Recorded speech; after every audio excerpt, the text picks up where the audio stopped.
Women's Day South African public holiday stems from a march staged in 1956 by over 20,000 women at the Union Building in Pretoria.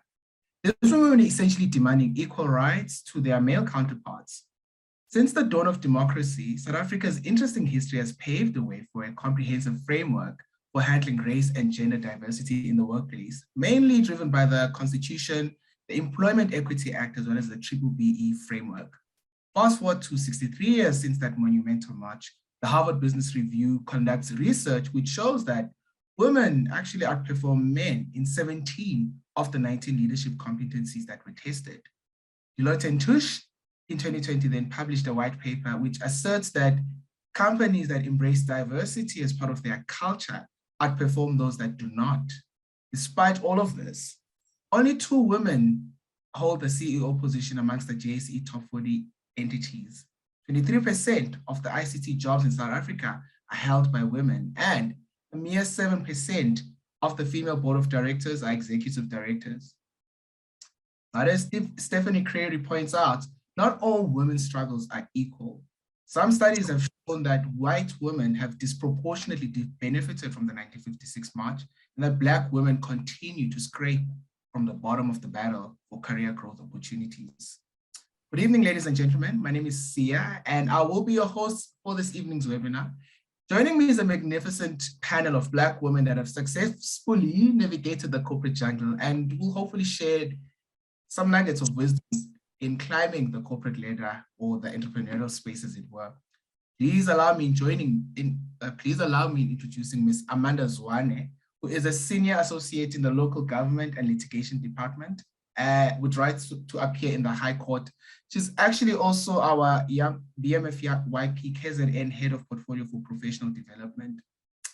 Mrs. Toela Mukosa, founder and CEO of the digital solutions company BI Tech Africa, with over 15 years experience in implementing digital solutions across Africa and Europe. Last but not least, Mrs. Ms. Janelle van Beek, a digital manager that has launched over 40 digital products in the 13 years of the corporate career in the tech industry. Ladies, welcome and thank you for making the time to be with us. I hope you're as excited as I am to have this very important conversation. And as you have seen from this video, it seems that now is the right time for us to actually unpack and pave a way forward for what can we do to actually empower and uplift Black women in the corporate space. Welcome. Welcome to my audience. Thank you for having us and thank you for making the time to be with us. Just a bit of housekeeping. If you've got any questions, any comments, please put them on the chat. I will be looking at them from time to time whilst we're busy engaging with my panelists on the side. And I will also be making some adverts here or there, but I think they were covered mostly by the video. Ladies, how are you doing? Hi, Sia. Good. We good, Sia. We good. So the first question, and I want to direct this to Amanda as well as Janelle. What are some of the challenges that you would say hold Black women in the corporate sector? And would you say that these are industry specific or are they more universal? Sia, thank you for that wonderful introduction. I think the question is so important, Sia, that we discuss what is holding us back as Black women. And I think firstly, we need to go back and we need to go back to our family structures. And I think one of the most important things that we need to discuss is the Black family does not encourage us to speak up critically and be open. So what do I mean by that? We have a lot of ageism within our families. You know, our families or our parents give us instructions, go do this and A, B, and C, and D. You're not allowed to question why you should do that or the logic behind that instruction. You must just do it. Then you get to corporates, you're sitting in a room with 10 white males and they want to hear your opinion. But because you have not been nurtured to express your opinion and think critically and question things, you kind of struggle to voice that opinion. And therefore what happens then is that you go back into a shell and you're not heard. and then your contributions are not, considered because you haven't learned how to nurture that side of being able to speak up and voice your opinion. I think that's one. And secondly, the other thing that is holding us back, I think, is just the nature of the corporate structure. The typical nature of the corporate structure is a sink or swim. Nobody has time to teach you the ropes and, show you how you should be doing things. They just dunk you at the deep end of the swimming pool and you just have to swim. And if you're not swimming, you're immediately out. So I think it's honestly those two things. Janelle?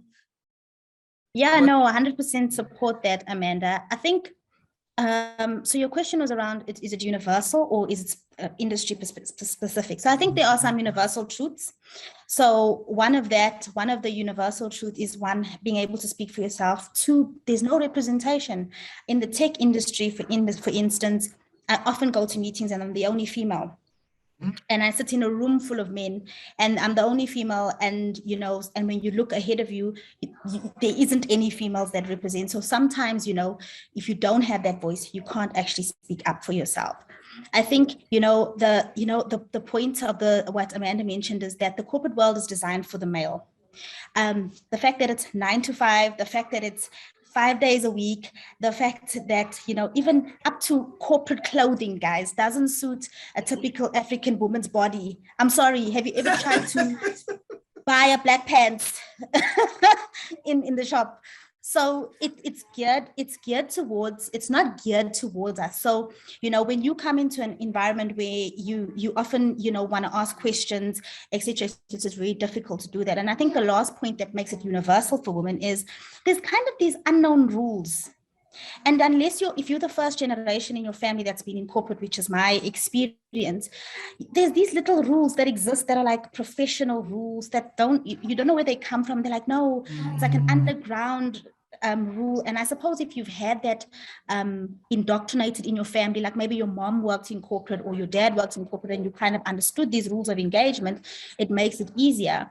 So I think those are some of the challenges, but I think different industries have different challenges, but there are a lot of challenges that affect us across the board. Universally.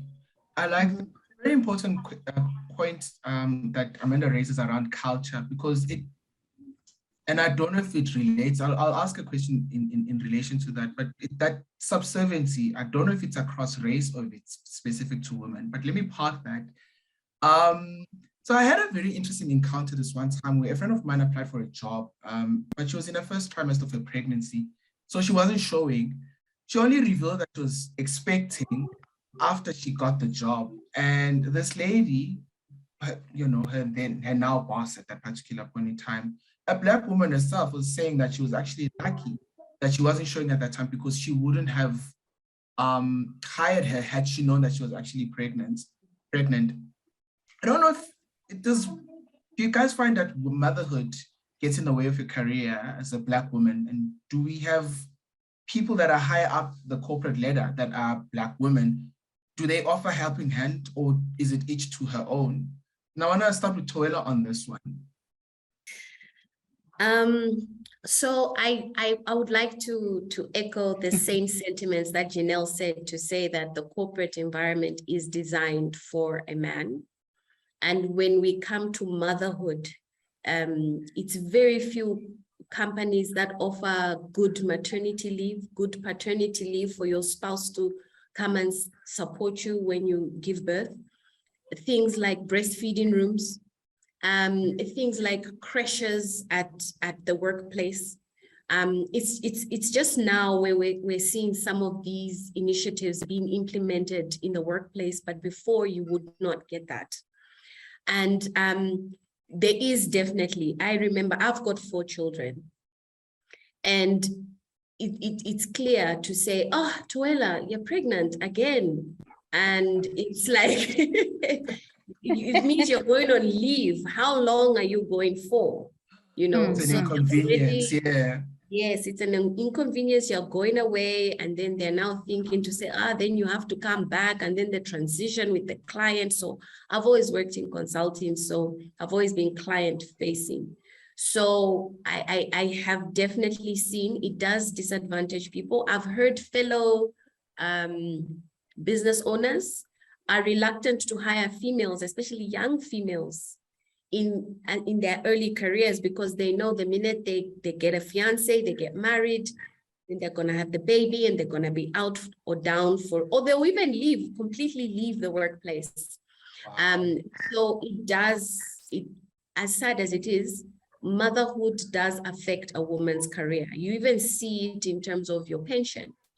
So if you're going to be getting a cut in your leave, or when you take maternity leave, that affects the monies that you're putting into your pension.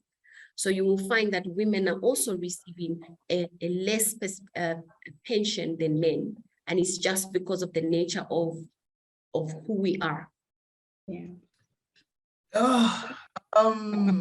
Yeah, because I also know you share the same motherhood environment. What's your take on this? So I echo everything Tuela said, but the thing is that it comes back to Amanda's point about being able to speak up. If you're in a team or you have a supervisor who understands motherhood, it makes your journey better. When you have a boss that says, I'm leaving now to pick up my daughter or my son, it allows you the space to know that you can do it. And it's one of these things that, so I have 2 kids and you will see them now running around, and I've stopped apologizing. It's their home, they will scream, and you on Zoom, and so that's what it is. So I've stopped apologizing for it but I've only managed to do that in my 30s. So, it's not something that I could do when I first fell pregnant. I understand the shame of not wanting to admit that you're pregnant, of not wanting to, of being afraid, that when you're pregnant and they start hiding you from certain meetings because, one, they don't want you to show up with this big belly. 2, you kind of vulnerable, so people can take advantage of you. Then they make these comments, oh, it's pregnancy brain. And to be honest with you, when I was pregnant, I was as sharp as they came. I might not have been able to move my body, but my brain worked just fine. So the reality is motherhood does affect your career. They say up to 2 years. Right. But I think, as women in general, we just have to speak up for ourselves, and we have to own that space, because at the end of the day, my motherhood journey has nothing to do with my career. They intertwined. But at the end of the day, me being a mother, I promise you, makes me a better corporate citizen. I work better, I plan my time better, I finish my deliverables on time because I know that I have a short space of time to be in the office. I'm more prepared, and it's given me a level of maturity that I don't think I would have had if I didn't have the kids, So yeah, in a nutshell, it's tough, but it speaks up to the point about you being able to speak up for yourself. And I actually want to sort of work with that, because I generally find that, again, going back to Amanda's point, the culture of subserviency that we learn as Black people, it translates into the workplace, meaning that we generally find it takes a very long time for us to find our voice as Black people. So now, how do you go about? Is it a matter of it takes time, or can you do, have deliberate interventions to sort of say, let me teach myself how to speak up for myself? And has that been effective on your side? Listen, there's no amount of 20 years of don't speak up for yourself that you're going to unlearn in the 5 years that you're working in corporate. What you have to take deliverable actions. And, one of the key things I always say, and I've done in my career, is you need to learn how to speak. And if you don't know how to present, or you don't know how to speak up, go, and there's the voice clinic, there's all these wonderful, save the money. It is worth the investment, or get your corporate to pay for it, but go to these courses. Don't shy away from it. Every opportunity you can speak, you can practice, you can say a speech, you can present. Don't shy away from those opportunities. And because I promise you, the first time you speak, you are so nervous. When you go to Exco the first time, you will be preparing for days. You won't sleep the night before. You'll be literally a nervous wreck. The second time, you'll be less of a nervous wreck. The 10th time, you'll walk in there like a champ. You put up those slides and Bob's your uncles. So for me, it's it's about understanding that you can't unlearn those lessons you learned. But what you can do is you can, actively seek the lessons that you need to survive in the corporate world. Cool. Amanda, do you share Janelle's thinking? Yes, no?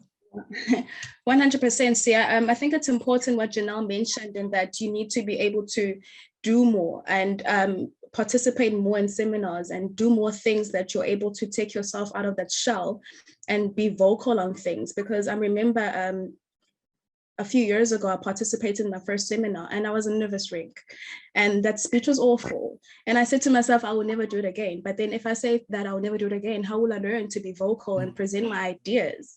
So I'm limiting myself if I don't put myself out there a bit more. So Janelle's quite 100% right that you do need to do more, practice more, put yourself out more. If you're in a meeting, prepare for that meeting, and even have just like one point that you want to say in the meeting. It raises your confidence so that in the next meeting you're able to participate and they want to hear your view as well. So yeah, 100% agree.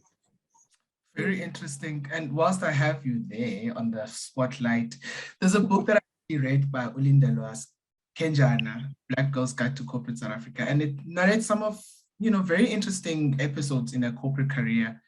And I actually found myself resonating with that journey quite a bit, especially where the boss was almost competing with her. And it got me thinking then, do we as Black men actually share the same struggles as Black women in the corporate sector, or is it not so much? I want Amanda. Toela's like, no. Why do you want to come on our shine? Really? No, look, from a race perspective, I would say Black people in general maybe experience the same thing. But when we go down to gender, no, we're not playing on the same playing field. Men definitely do have an upper hand in corporate. And I think it's also just like we mentioned earlier on, the way corporate has been designed. Men are the ones who went to work, women stayed at home. And now that women are entering into this space, we are still navigating how to climb that corporate ladder successfully. So I don't think we share the same struggles when it comes to men and females. But race, definitely we do. For women, the corporate environment is very patriarchal. And just from the area of self-efficacy, men have a very high self-efficacy. Men, if there's a job interview, if there's a job and the man has 60% of the qualifications, he will apply for that job. Whereas a woman, we have a lot of self-doubt. Am I ready? We've 90% of the capability to apply for that job, but we just might not because we don't have 100%. I know of my coach. He tells me to say, some of the people he coaches, when he coaches a man and he says, go and ask the CEO to be your mentor. He says, most of the males will be like, that's a great idea, I'm on it. The women will be like, are you sure? What will my boss think about me? Won't I hurt her feelings? And he would have to coach them into actually going to do that. So I think from a mindset capability perspective, I think women still have to develop a greater self-efficacy. And you see the women who are thriving, they believe in themselves. They are go-getters. They go out there and people will say they're like guys, they're like men. Some might even label them the B word, but that's a topic for another day. Amanda, what's your take on this one? Oh, Toela, I see the passion, but Amanda, let me hear you. I like what Toela said about the self-efficacy. I was going to touch on how Black males are more confident as opposed to Black women. So that gives them an upper hand or advantage in the corporate industry, because in order to survive in corporate, you need to be confident. And if you're not confident, well, nobody wants to hear you. So Toela's quite right, to develop that self-efficacy, and that we need to be kind of like mimic what our Black counterparts are doing. Because in corporate, there's a huge Boy Scouts team happening there. And if you're a woman, it's kind of like you're the, outer person there. So as Tawela said, if you're a strong Black woman, then you're labeled a certain name. And honestly, the ones that have made it are the ones that are strong-willed, and those are able to put their foot down and say, I'm not doing that, or I'm doing A, B, C, and D. So 100%, we don't share the same struggles, but I do think they have an upper hand in that they're more confident as opposed to Black women, yeah. So if I'm hearing you guys correctly, the path deviates at some point or the other. 100%. It diverges, rather. That's the word. Interesting on that, actually, because one of the things that I've picked up is that, feminism has been a buzzword. And you find now a lot of men also, and I'm saying feminism and feminist, not the toxic feminism that we've sort of been exposed to, but more men are becoming allies to, women empowerment, women upliftment. Would you say that these allies are helping the cause, or would you say that we actually just, what's the word? I'm trying to find that word where you claiming to associate yourself, but you're actually just destroying the cause. Should women essentially be fighting for themselves, or do they need help? I want to address that to Amanda, and I want to also address that to Janelle. Sorry. Yes, yeah. What a question. With the question of feminism, I think we really need to look at what we define it as, and what do we say what do we mean when we say that, there are men who are supporting feminism? Do you only mention that you're just a feminist and just speak of it, or are you actively participating in assisting a woman to reach their goals and become, this powerful individual on the corporate ladder? Because I can sit here and tell you that, okay, Sia is supporting feminism. But Sia doesn't do anything practically to assist a Black woman climb up the corporate ladder. That's what we should really be looking at. And I think with some of our Black males, I do have Black males who've assisted me and mentioned my name in rooms full of opportunity. So for me, those are the people that do support feminism, men who will recognize that, you are capable, more than capable. And when opportunity arises, your name is mentioned in that room that is full of opportunities. So it's not just speaking of it and saying that I support feminism, it's actually participating and making sure that the woman is, actively participating in the corporate structures. So in short, you guys welcome that help to commerce. What's your take? So, can you hear me? Yes. This question for days, I need about 6 hours. But anyway, I think if we just Google what feminism, I always say to people, start with Google. If you start with Google, you'll know that feminism means nothing else than your right to choose. Okay. So if it's your right to choose to be a housewife, choose it.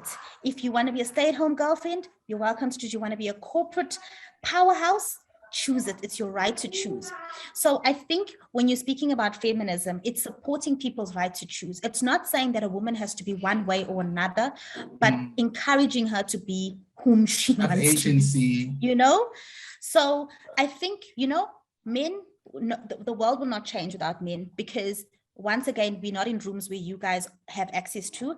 Number two, you guys, the society is patriarchal, so you guys have to change and make space for us. And there's a powerful quote that says, when you speak about women empowerment, it's like taking someone to a dance, right? Women are just standing on the sidelines. That's not real empowerment. It's when you ask us to dance. Yeah, that's when we participate. So men have a big role to play. And it's with the small things. When somebody says your colleague has a really nice bum, not entertaining it, say she's really smart. When somebody is being interviewed for a job, not speaking about her ability to write minutes, but the fact that she has gotten a business case of 350 million rand approved. It's those little things. So I think men have a huge a role to play, but we have to be clear what feminism is. That's beautiful. And what I'm hearing then is it's really just being a human, because if you understand the truth and you are able to speak your truth, you then say Janelle is actually good at her job, as opposed to just objectifying her. It doesn't sound like it's this magnanimous, we have to create spaces for you guys, even also that we are trying to climb this ladder in our own, obviously, lane and ladder. It's a matter of be able to, wherever you are, speak your truth in edifying Toela and saying that, no, she's actually very good at her job. Let's not now, say just because she's a woman, you sort of trying to push the fact that she's actually doing good at what she does, put it down. I want to go to the Q&A. I see Dinero posted something. I want to read it. How vocal, demanding have we been as women in the workplace to enforce the changes that we need? Have we organized ourselves, picked a cause that might be one female Black leader, but there are many women in an organization that, or in an organization, and these needs are the same? I don't know if you've touched on this question, but I'd like Tola to respond to it, and I'd also like Amanda to respond to it. Okay. So I think this question kind of ties back to how men can be allies in helping solve the women empowerment agenda in the workplace. And the reason why I'm saying men need to be involved is because men are the cause of the problem.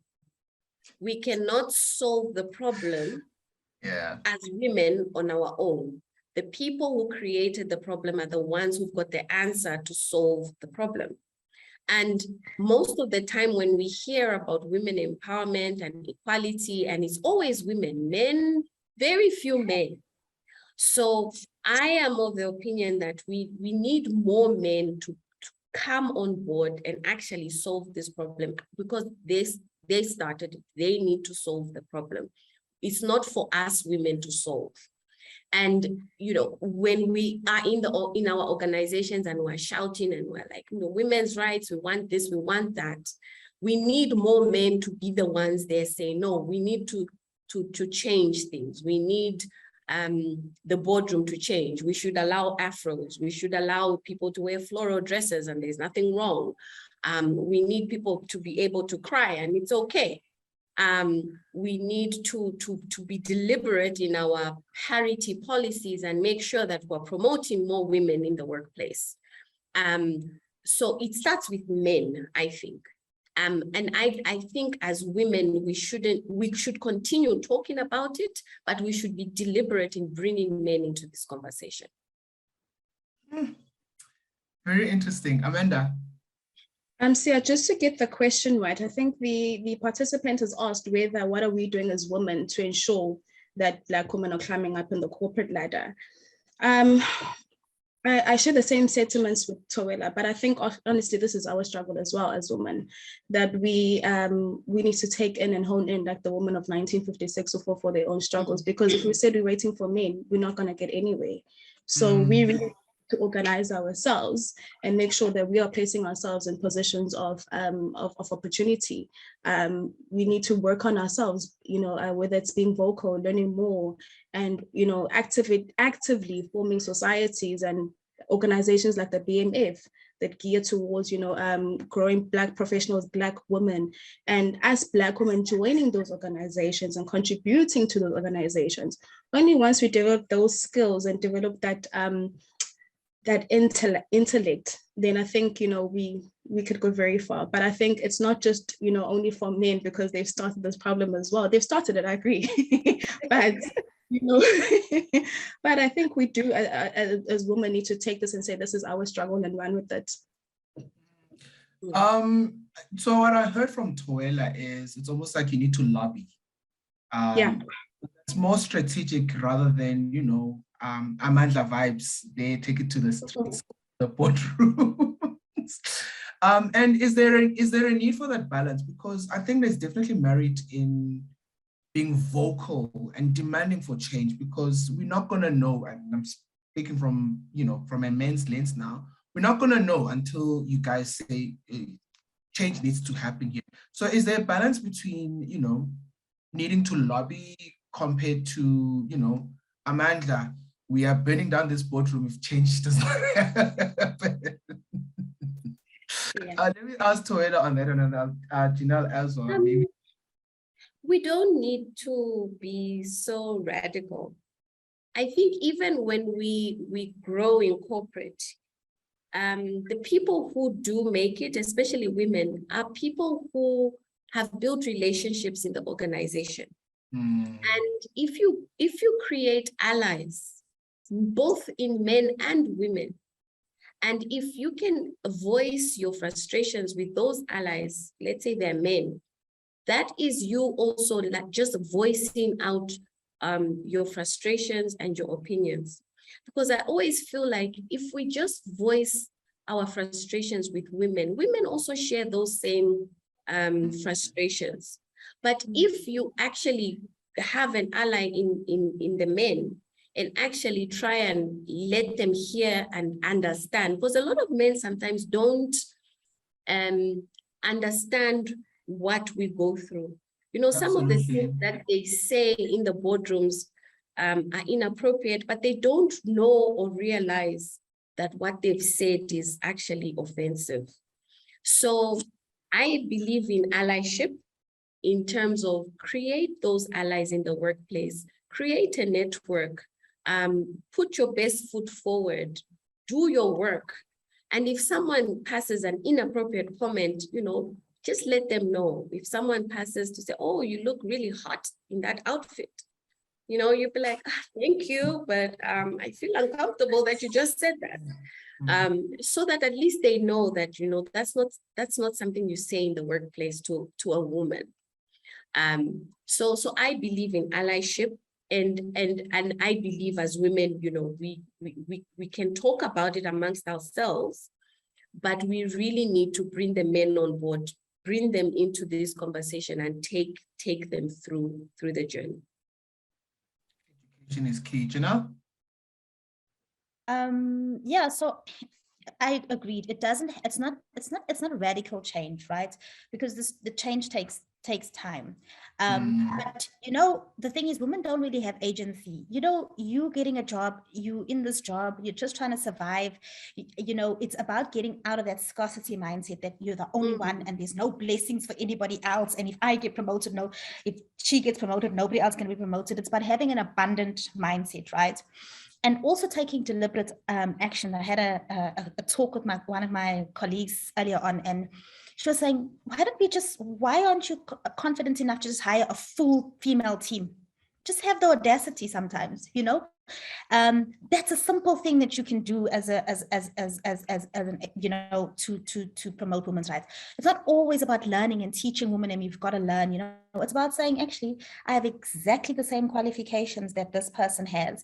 And I'm just going to have the audacity to have a powerhouse female team, you know, or just making a decision that, you know, we're going to have, we are going to find women who are going to do this, or we're going to have succession plans for women, or stuff like that, you know, but being very mindful that, you know, it's not about trying to just get us to the table as though you're doing us a favor, but understanding that we have a right to be there. We are just as qualified. We are just as capable of fulfilling the role. So I think there is a balance there. It's not a radical change, but it is something that is going to have to take some time. And Danae's point is that, you know, to rally around one woman's issue is incredibly difficult to do because there's just so many. I want to go to Mangoba's point, and I'm also a bit conscious of time. Mangoba says, thanks for the wonderful input, ladies. What is the agency that would assist from Black men in the corporate space, if any? I guess this is sort of like, how can we help? And I know we've sort of touched on the need for Black men to you know, participate in women empowerment and upliftment, but what are the things that we can actually do to then say, yes, we are supporting the cause, yes, we are actually allies of Black women empowerment? Amanda, let me start with you. And I would like, I think, a response from all of you on this one. I'll touch on what Janelle said and what Soela said as well. Is recognize that we are just as good as just as qualified as you are, and recognize our work rather than our bodies. And I think that's very important, that some males actually don't see us based on our minds or our intellect, but rather see the physical. And if we can get past that barrier, I think we miles ahead then. Yeah.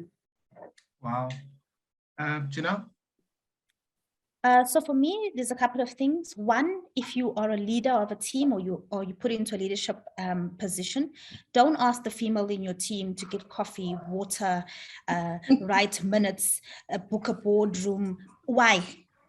You know, don't do that. Just stop.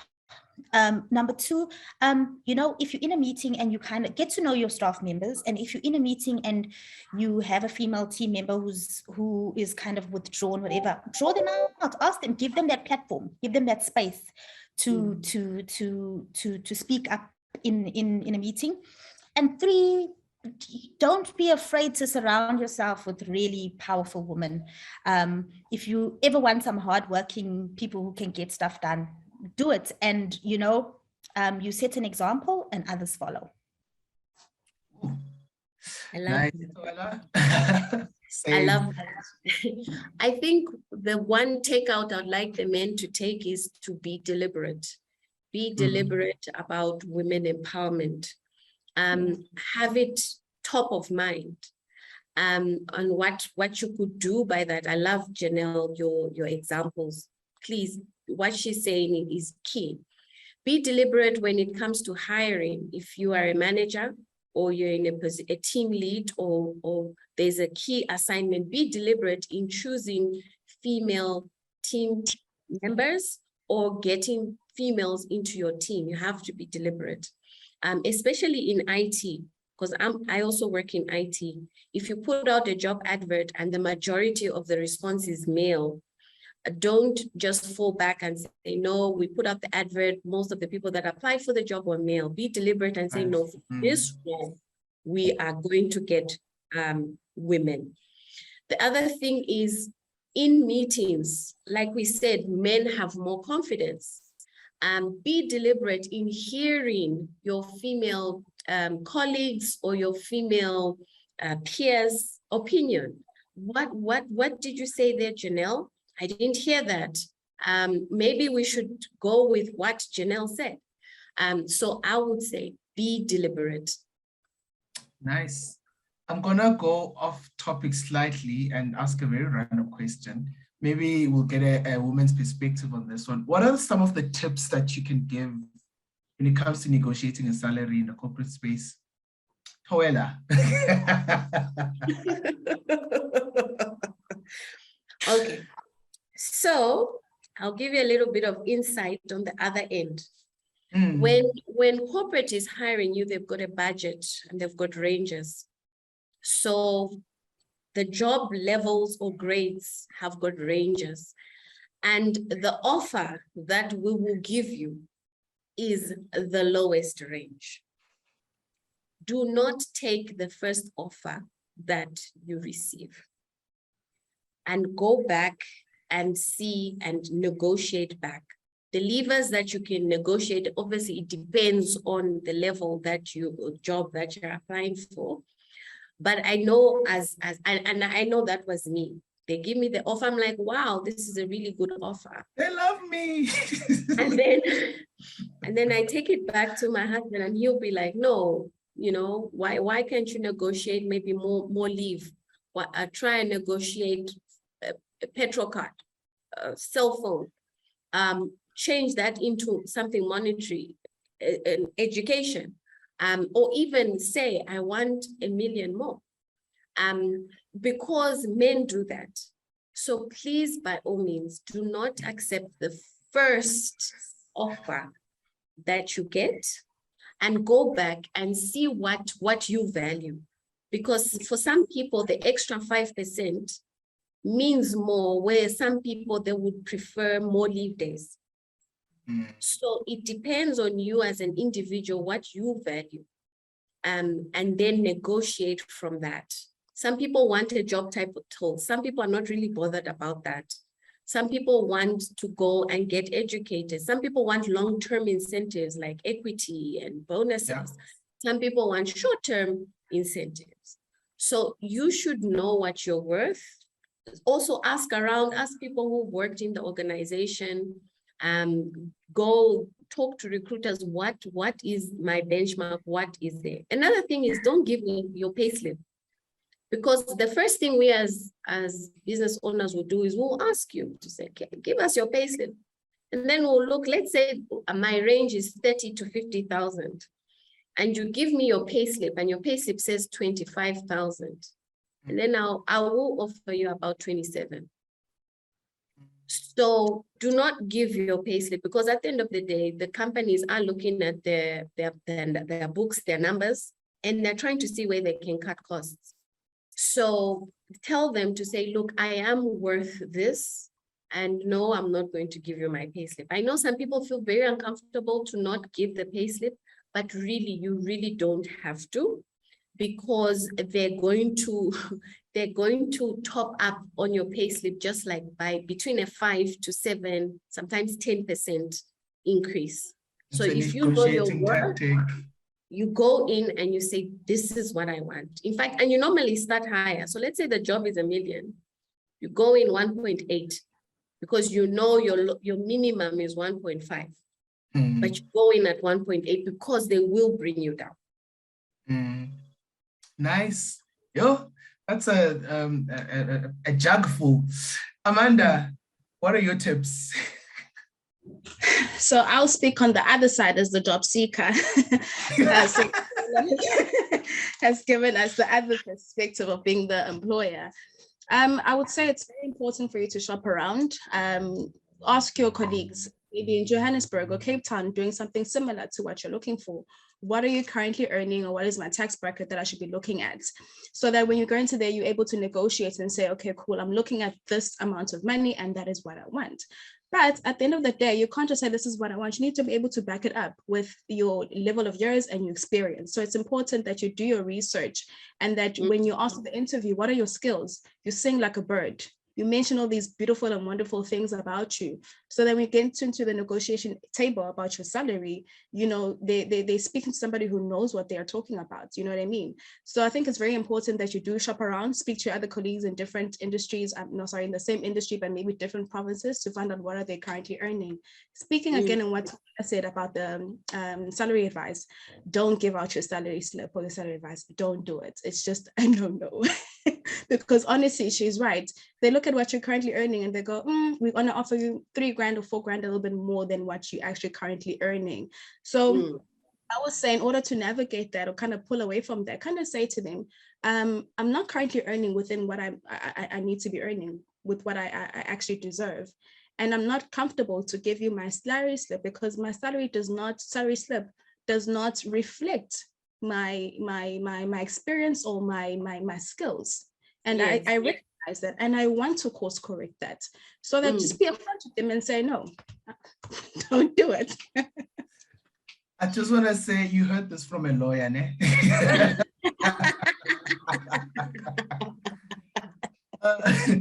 Janelle?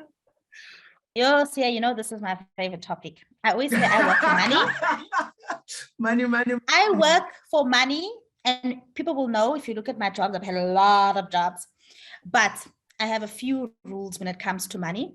I'm not afraid to talk about money. That's the first thing. Yes. And I make it very clear that I'm here for money. I'm not here because you have a great corporate culture. You pay me to do something.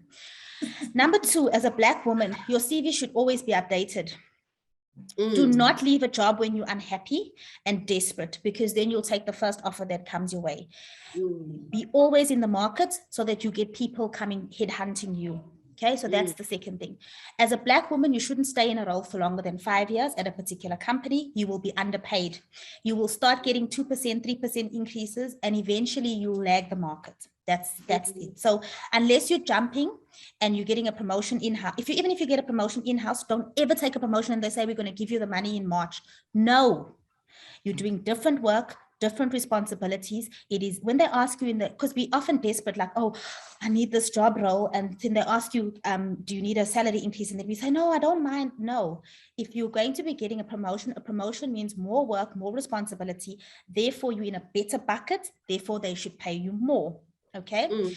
And also, you know, when you, and I agree with you, don't take the first offer, you know, negotiate all the time. And what you often can do, and what I always do, is when you are constantly in the market and your interview skills are constantly fresh, it means that you get offers.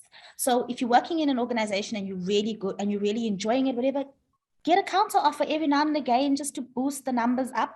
You know, it keeps everybody on their toes. It's like being in a relationship when people know that you can, at any moment you can, you know, then they you know, you make sure that you're on the right place. But yeah, that's just some summary. Very feisty. It's actually, just as an aside, I remember I think I had 10 years experience at that time, and I remember also, you know, saying this is how much I want, and they're like, oh, so much, let's see your academic transcript. And I was like,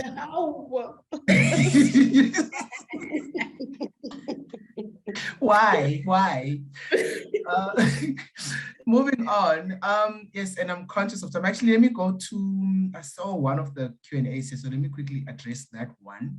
Madam Bila, how do we leverage technology to empower women? Let me ask the tech ladies. Janelle. So there's a few things, right? So one of the greatest things about our tech revolution is education is becoming so much more accessible. Like there's so much free courses, there's so much online stuff that you can get your hands on. There's so many webinars, there's so much virtual stuff. So I think that's one of the biggest things that's become available to us. Number two, networking is incredibly difficult for us as women, but now you have LinkedIn and use it. I promise you, message someone you want to talk to, ask them for a coffee, and it is the most, it will literally change your perception on your ability to be and speak with people. And number three, you know, learn constantly how you brand yourself and use technology for this. And how I'm saying that is there are 1,000 CV checkers out there. There are 1,000 job profiles you can copy and check, and do it regularly. And, you know, those are just 3 tips off the top of my head. Joanna? So I was trying to think to say, how can we leverage technology to empower women? Is it in the workplace, or is it me personally as a woman to empower myself? So I think maybe when it comes to the workplace, maybe leveraging of tech in terms of social media, putting more, what is the word? More success stories about women, I think. I think we need to see more success stories. We need to see more Janelles and Amandas telling their stories, so that more women can look up to them and see that. So maybe I would say maybe leverage of more social media to hear more success stories of women. The power of conversation, it's actually, we underestimate it quite often. Amanda, do you have anything to add on that? No, Sia, the ladies have answered it perfectly. Right. I think I'm gonna quickly go through 2 more questions. So the book, it was actually recommended by Toela, Intelligence Isn't Enough. And the author, Caris Anderson, says only 30% of one's corporate success is attributable to education and, you know, other hard skills. What would you guys say is the remaining 70%? This is obviously from a Black woman's lens. What would you say makes up the remaining 70%? And I think you guys have touched on it, but I think I'd like for you guys to sort of articulate it now. Let me start with you, Amanda. So I think what's important is, we did touch on it, you are quite correct. It's important to have allies. So in your organization, identify who are the key role players in the organization and try to always align yourself with those people. I'll speak on in a law firm, for instance. In a law firm, you need to find an influential partner so that you're able to source work from them and then be able to grow your career. in that sense, because then if you're not aligning yourself with influential people who can help you grow, then you're not really going anywhere. So one key thing is that you align yourself with people that are influential in your organization, and make sure that you're speaking to them, they know you, they consider you, and you're present. And then I think another thing is grow your emotional intelligence. So those are 2 things.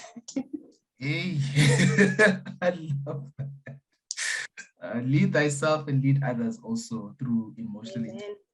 Toela, So what's your what remaining 70%? Amanda is saying is find sponsors. There's a term for them. They're called sponsors. These are people who in your organization will talk about you when you're not in the room. They will lobby for you. They will talk about the great work that you're doing. So like Amanda said, align yourself with them. Identify those special projects in your organization. Put your hand up and say, I want to do that.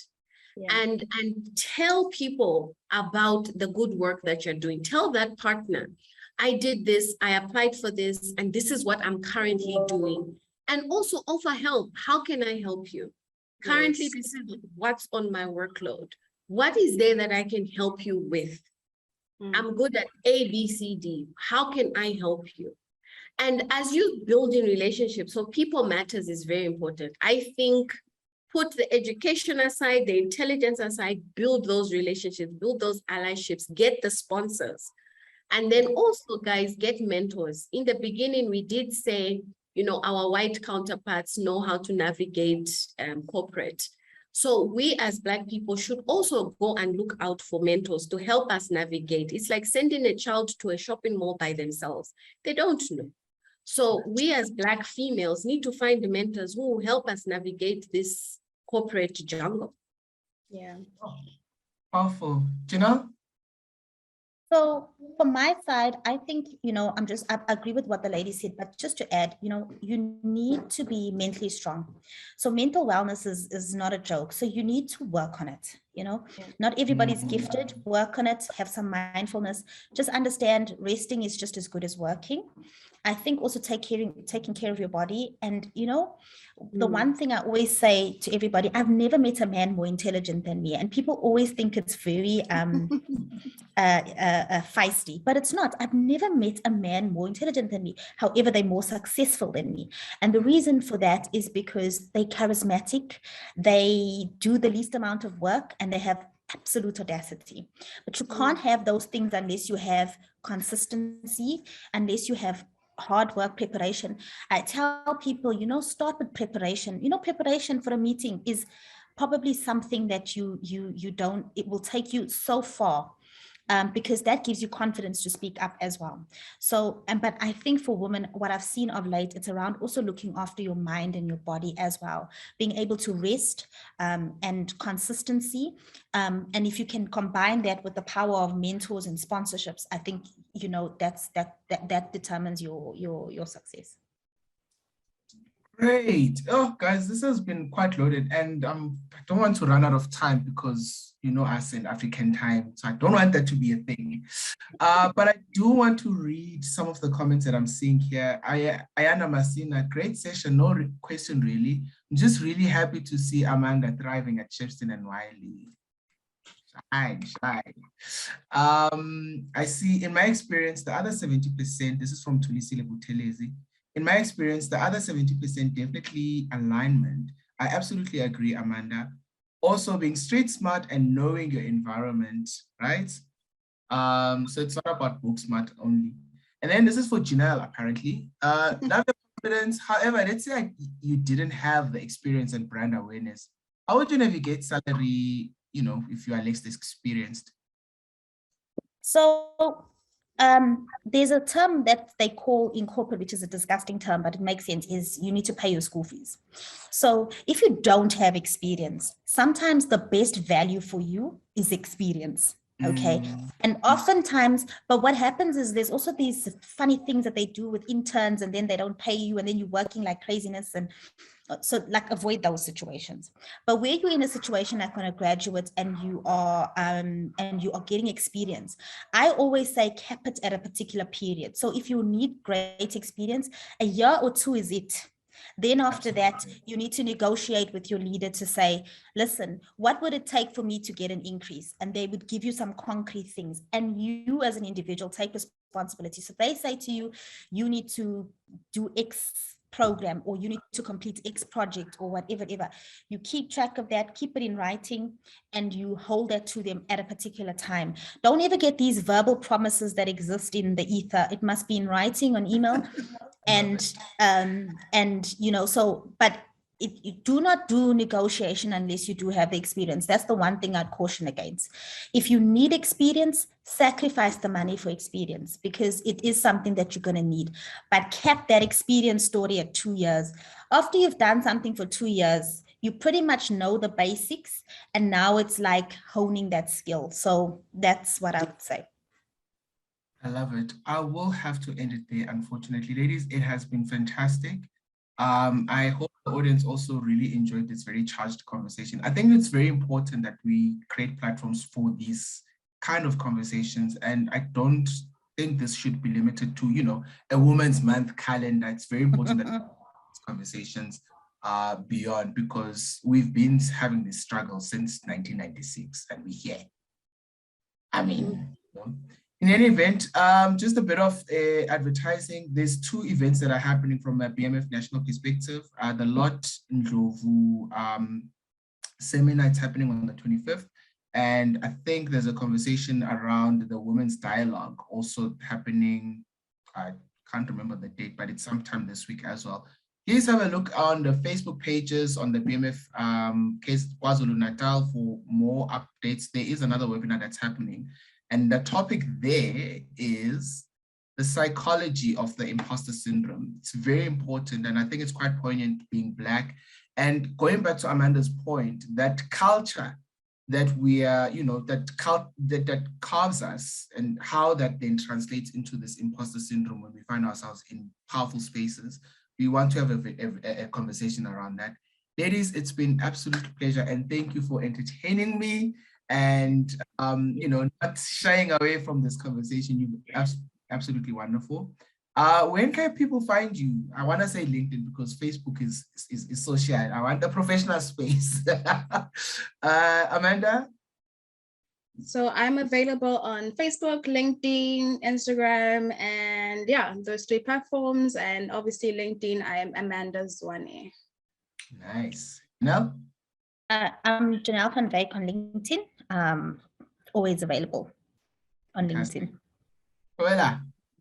I'm Toela Zulu Mukosa on LinkedIn. You can catch me on LinkedIn. Oh, and are you hiring there? I'm not hiring pregnant women.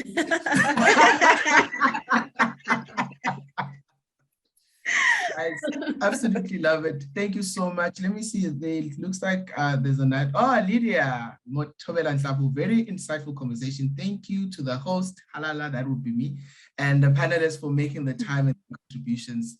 Yeah, I absolutely loved it and absolutely enjoyed it.